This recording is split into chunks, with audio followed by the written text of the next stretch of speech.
ini sepertinya sudah ada jamaah yang siap curhat ini. Indi silakan Indi. Nanti insya Allah akan dijawab Ustadz Aswanfa ya. Silakan Indi. Betul sekali, ini sudah ada penanya berikutnya dengan Bapak siapa ini Pak? Boleh dijawab menggunakan mic Pak. Pak siapa Pak? Dwi Putra. Apa nih Pak pertanyaannya? Pertanyaannya saat mau curhat itu kondisi kita seperti apa ya?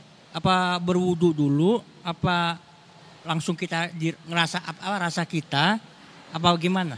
Baik, jadi pertanyaan adalah apakah ada keharusan ya kita berwudu terlebih dahulu sebelum memanjatkan doa? Silahkan Ustaz.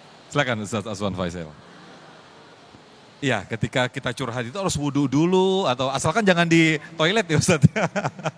Silakan Ustadz Aswan. Baik, doa ini adalah salah satu ibadah yang paling fleksibel, paling asyik. Bahkan maaf, mau bersetubuh aja doa.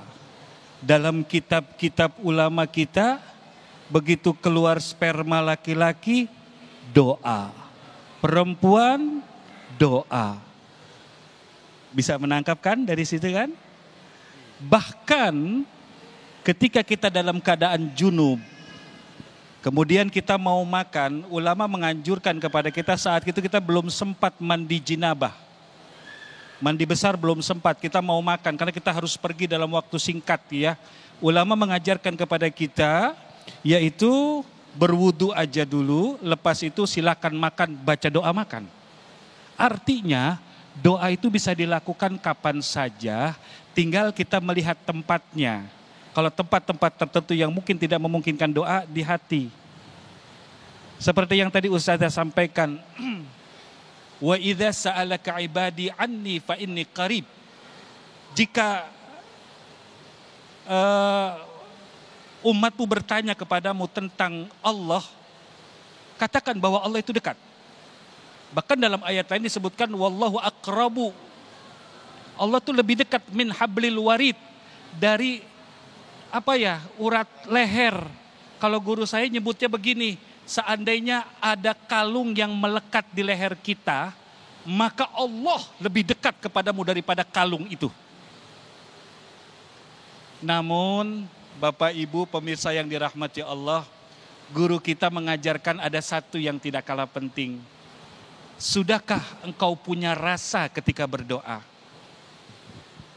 Apa kata ulama? Khairu awqatika afdaluhu wa aqrabuhu ilallahi ta'ala. Waktun tashhadu fihi faqraka. Waktu yang paling baik, yang paling afdol, yang paling dekat engkau kepada Allah di saat engkau menyaksikan dirimu penuh hina, engkau fakir, engkau sakit, engkau susah, engkau punya berbagai macam kerendahan dalam hati kita, hilang semua kesombongan.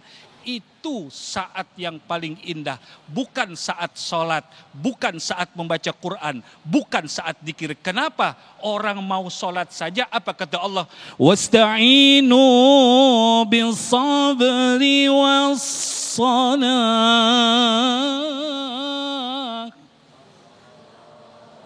Begitu ada masalah, kata Allah apa? Sabar dulu. Banyak orang sholat, begitu sholat, habis bertengkar dengan suami, ribut sama bini, dia sholat, Allahu Akbar, dasar bini kurang ngajar.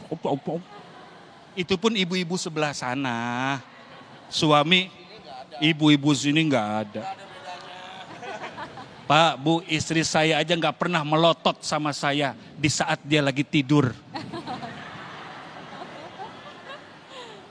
Nah, yang penting rasanya, rasa hina. Kenapa? Boleh jadi pangkat yang melekat ini membuat kita sombong, lebar ego kita.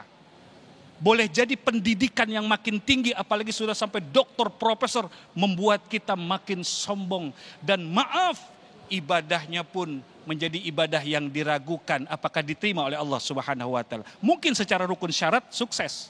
Seorang profesor, seorang ahli ilmu, tapi pertanyaannya apakah hatinya sampai kepada Allah Subhanahu wa taala? Yang penting rasa. Rasa. Seandainya Bapak Ibu duduk seperti sekarang saja, ngomong sama Allah.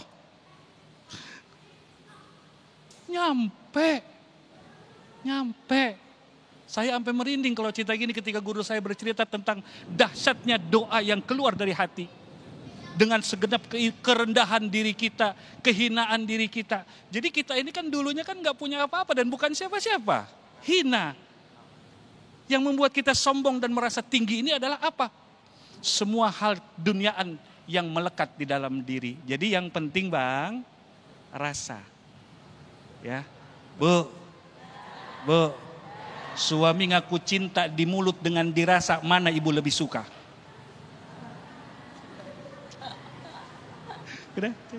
Baik, terima kasih Ustadz Aswan Faisal yang juga masyhur curhatan yang mungkin sering kita dengar apa yang disampaikan oleh di syair Abu Nawas, ilahi lastul firdausi a'la wala aqwa 'alan naril. Ya Allah, saya tidak layak mendapatkan surga firdaus tapi saya tidak kuat menerima nerakamu. Itu mungkin curhatan-curhatan yang Masya Allah yang dicontohkan yang bisa kita lakukan, betapa kita mempunyai rasa, kita merendahkan kepada Allah Subhanahu wa taala sehingga insya Allah apa yang kita adukan insya Allah mendapatkan jawaban-jawaban dari Allah Subhanahu wa taala. Kita akan masih ada satu segmen lagi untuk sesi tanya jawab. Tetaplah bersama kami di Damai Indonesiaku.